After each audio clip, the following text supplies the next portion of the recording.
This is Mark Campbell, and welcome to Ask the Coach. This month we have a request from a reader who's just been promoted in a medical device company to director level.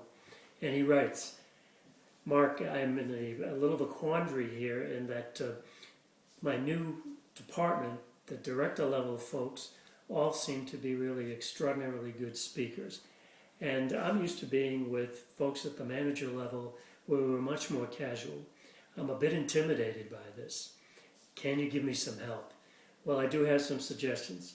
It's important to note that when we first move into a new position, whether it's within our own organization or in another company, these are sort of exciting times, but they're also very perilous. People are making judgments, and we want to give them the most positive impression that we can. So I have 3 suggestions for the reader. The first one is, it's important to analyze norms. Look around you at the meetings that you attend in your new company and see how they use PowerPoint, for example. Do they use only 2 or 3 slides in a presentation? Is there some sort of a norm that's established? How are questions handled? Do they have them sort of a give and take throughout the meeting, or they save them for the end? So examine norms and learn from them. Secondly, use the divide and conquer approach. Prior to your first presentation in the new company, visit a few of the folks who will be attending that meeting. Ask them to go over the draft of your presentation and give you some feedback. There's a couple of things happening here. You're winning people over and building relationships as you do this.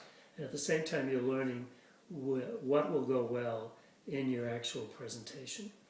And then thirdly, talk to someone who does especially well in front of your target audience. There's always someone, no matter how coercive, how difficult, how challenging the audience is, there's always someone in an organization who's broken the code and has figured out how to do uncommonly well. Set up an appointment with that person, get their advice. So these are the 3 things that I think would be especially helpful. I also want to ask you to remember the words of the singer John Bon Jovi when he talks about being an individual. And he says to us, no one who has come before you and no one now is as unique as you are. No one has your fingerprints, your brain, your heart. So stand up, speak out, be an individual. And remember, what got you here was good enough. This is Mark Campbell, and Ask the Coach.